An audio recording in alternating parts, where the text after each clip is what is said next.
Bom dia, paz do Senhor Jesus. Eu gostaria de trazer uma meditação para você, uma reflexão que é sobre as características de um homem de Deus, né? Essa é uma percepção, né? Uma visão que eu quero passar, demonstrar para você sobre, olha lá, ali é um homem de Deus, olha lá uma mulher de Deus, olha, ele é de Deus, ela é de Deus. É sobre essa afirmação que eu quero trazer para você uma reflexão, tá? Esse é um homem de Deus, essa é uma mulher de Deus, né? Essa frase, ela é muito escutada nos círculos cristãos, né? Falada por diversos tipos de pessoas.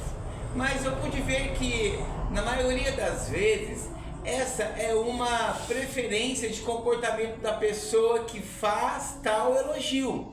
Talvez porque gostou de algo que viu o outro falar, fazer, né, um comportamento diferenciado, porque a própria palavra diz que há diferença daquele que serve e daquele que não serve a Deus, né? Mas devido à importância desse tema, né, dessa reflexão, dizer que alguém é um homem ou uma mulher de Deus é, na verdade, uma grande honra, né? Devemos considerar se quem o recebe realmente tem as condições para ser elogiado dessa forma, não é verdade? À luz das Escrituras, gostaria de considerar 5 características que devem ser parte da vida daquele que é chamado homem ou mulher de Deus, né? E essas são as únicas. A Bíblia nos diz muito mais, né? Mas essas são as que eu proponho como pré-requisito para ser considerado em tão grande estima. Para lembrar-lhes de uma maneira fácil, eu chamei de os 5 Cs, né? Que é Cristo, que é cruz, que é compromisso e que é caráter. Amém? Cristo, vamos falar sobre Cristo. O homem que merece esse adjetivo de ser um homem de Deus, ele deve ser alguém que se arrependeu dos seus pecados, um justificado pela fé, que depositou a sua fé na obra salvadora de Cristo em seu favor na cruz, certo? E que decidiu seguir a Cristo com humildade, simplicidade, pureza de coração, né? Transformação de vida, que demonstra uma dependência e obediência total à sua palavra, né? Esse é um homem, uma mulher de Deus, como o apóstolo Paulo está disposto a dizer, né? E viver que ele diz lá em Filipenses 1:21, que para mim o viver é Cristo e morrer é lucro. Não é isso que ele está dizendo lá? Deixa eu ver aqui, ó. Filipenses 1:21.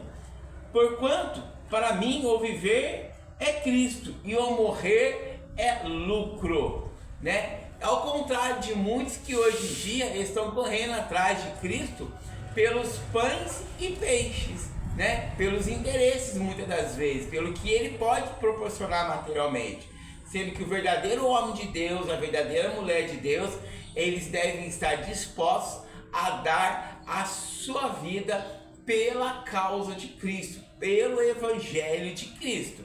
Amém? E cruz, vamos falar de cruz também.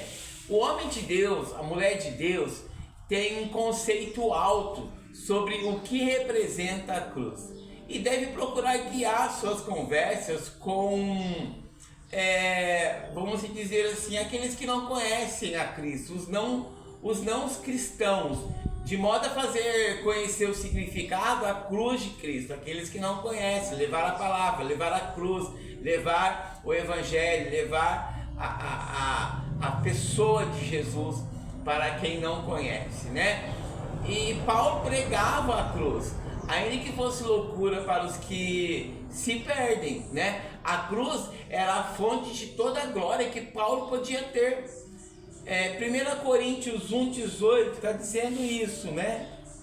Vamos achar aqui. 1 Coríntios 1, capítulo 18. 1 Coríntios 1:18. Está dizendo lá, ó. Certamente a palavra da cruz é loucura para os que se perdem, mas para nós que somos salvos, poder de Deus. Né? 19, pois está escrito: destruirei a sabedoria dos sábios e aniquilarei a inteligência dos instruídos. Olha, a cruz era a fonte de toda a glória, né, que Paulo podia ter. Mas longe esteja de mim gloriar-me, senão na cruz do nosso Jesus, pela qual o mundo está crucificado para mim e eu para o mundo, né? Gálatas 6,14, ele está dizendo isso. O homem de Deus entende o seu chamado a negar-se a si mesmo, a tomar a cruz e a seguir Jesus. Lá em Marcos 8,34 também fala sobre isso, né? Olha, que em Gálatas 6,14 Paulo diz: mais longe esteja de mim gloriar-me. Olha a humildade de Paulo. Senão na cruz do nosso Senhor Jesus Cristo, pela qual o mundo está crucificado para mim. Eu não pertenço mais ao mundo. O mundo não faz mais parte da minha realidade, né? Então o mundo acabou. E eu vivo a negar-me a mim mesmo e tomar a minha cruz e seguir a Jesus. Lá em Marcos 8,34. Vamos ler Marcos 8,34. É muito bacana quando a gente decide fazer um estudozinho, um entendimento, né? Eu fiz, claro que eu fiz um esboço aqui de um estudo que eu fiz aqui mais complexo, é onde estou passando para vocês.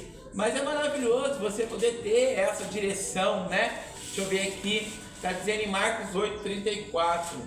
Marcos 8,34. Vamos ver o que está dizendo lá? Deixa eu ver, Marcos 8,34.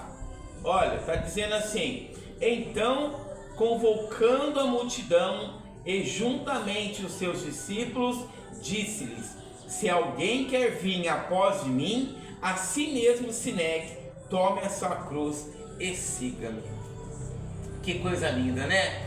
Olha, seguir a Deus, seguir ao Evangelho, não é que vai acabar as suas lutas, mas você vai passar por elas com mais tranquilidade, né? E a convicção do homem, né? Um homem, ao que podemos chamar de homem de Deus, de mulher de Deus, deve estar plenamente convencidos da existência dele, da existência de Deus e da revelação divina da sua palavra, e defender e proclamar essas verdades em qualquer lugar.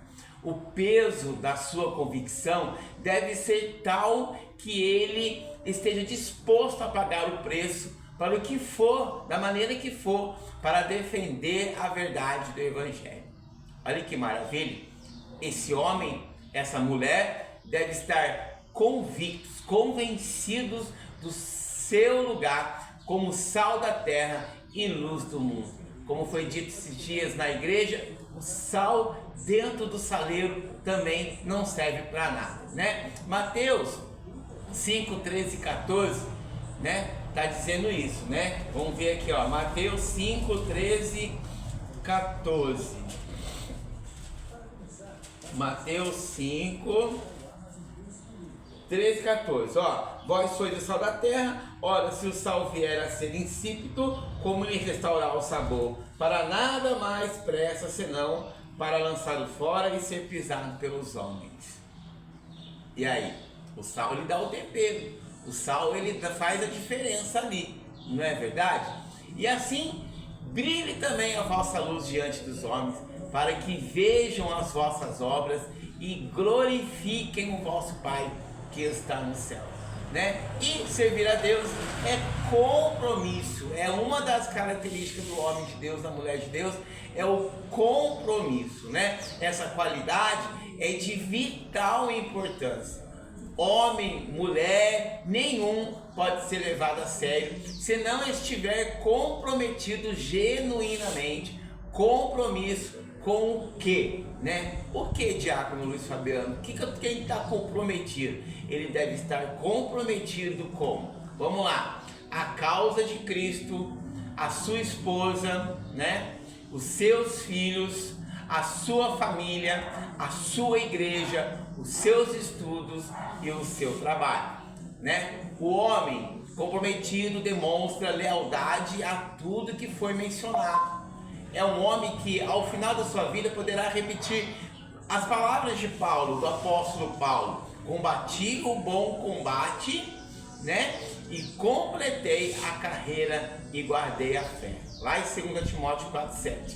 É aquele homem que pode repetir, é aquela mulher que pode repetir as palavras de Jesus: eu te glorifiquei na terra, consumando a obra que me confiaste para fazer. João 17,4.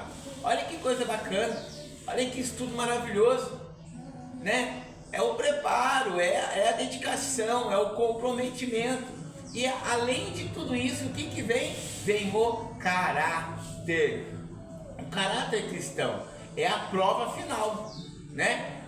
Por caráter cristão deve-se entender a semelhança nossa com Cristo, ser a imagem e semelhança de Cristo, né? O que implica o desafio mais importante e nosso maior objetivo na vida cristã, já que nos identificamos como filhos de Deus, habitamos, né, pelo Espírito Santo em nós, o Espírito Santo habita em nós, né? Não são os dons, tá, gente? Mas os frutos que revelam que existe sabedoria divina correndo no nosso ser. Que seja a nossa meta ser um retrato vivo de Cristo na terra. Quando Paulo fala a Timóteo sobre os requisitos para servir, seja como bispo ou diácono, né? Como eu sou um diácono, em 1 Timóteo 3, todos têm a ver com caráter, né? Vamos ver 1 Timóteo 3, o que está dizendo lá? 1 Timóteo 3, 1 Timóteo 3, 1 Timóteo 3, deixa eu achar aqui, tá, gente? Só um minutinho. 1 Timóteo. 1 Timóteo. Timóteo.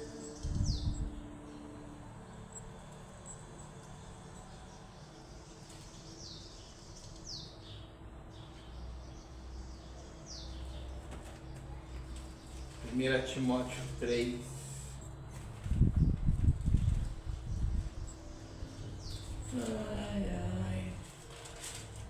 Colossenses, Tessalonicenses, Timóteo. 1 Timóteo 3. A prática da oração por todos os homens. Um só mediador. Tá vendo? Um só mediador. Antes de tudo, a qualificação dos bispos e dos diáconos. Nós estamos falando aqui, né? Sobre o servir, né? Sobre os requisitos para servir. Fiel é a palavra. Se alguém aspira ao episcopado, excelente obra almeja. É necessário, portanto, que o bispo seja irrepreensível, esposo de uma só mulher, temperante, sóbrio, modesto, hospitaleiro, apto para ensinar, não dado ao vinho, não violento, porém cordato, inimigo de contendas e não avarento, e que governe bem a sua própria casa, criando os filhos sob disciplina com todo respeito. Pois se alguém não sabe governar a própria casa, como cuidará da igreja de Deus? Né? Olha que coisa bacana aqui, Não seja neófito, para não suceder que se ensoberbeça e incorra na condenação do diabo. Pelo contrário, é necessário que ele tenha bom testemunho dos de fora, a fim de não cair no opróbrio e no laço do diabo. Semelhantemente, quanto a diáconos, agora chegou aqui para mim, semelhantemente, quanto a diáconos, é necessário que sejam respeitáveis, de uma só palavra, não inclinados a muito vinho, não cobiçosos de sórdida ganância, conservando o mistério da fé com a consciência limpa. Também sejam estes primeiramente experimentados e, se mostrarem irrepreensíveis, exerçam o diaconato. Da mesma sorte, quanto a mulheres, é necessário que sejam elas respeitáveis, não maldizantes, temperantes e fiéis em tudo. O diácono seja marido de uma só mulher e governe bem os seus filhos e sua própria casa, pois os que desempenham bem o diaconato alcançam para si mesmo justa preeminência e muita intrepidez na fé de Cristo. Tá vendo como que é? Você pensa que é fácil ser um diácono?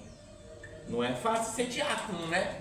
Eu sou um diácono hoje. Olha a responsabilidade que eu tenho com a igreja, com a minha casa, com a minha família e com a minha sociedade. Não é verdade?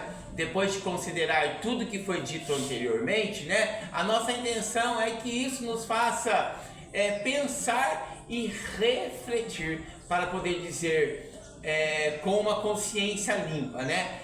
Esse é um homem de Deus e essa é uma mulher de Deus. Que Deus te abençoe grandemente. Muito obrigado pela paciência, muito obrigado pela sua audiência. E eu já deixo aqui o pedido: curta, compartilhe o canal do Diácono Luiz Fabiano Pereira, deixe seu pedido de oração, deixe seu comentário. O que você achou dessa reflexão? O que você achou desse posicionamento? Né? Você concorda? Você não concorda? O que eu não falei aqui que poderia incrementar? Deixa aí nos comentários, mas curta, compartilhe, me ajude, por favor, a propagar o Evangelho, compartilhando, curtindo e principalmente se inscrevendo no canal do Diácono Luiz Fabiano Pereira. Paz do Senhor, eu aqui, você aí, mas juntos o alvo é Cristo e Cristo é o nosso Rei. Tchau, tchau. Fica com Deus.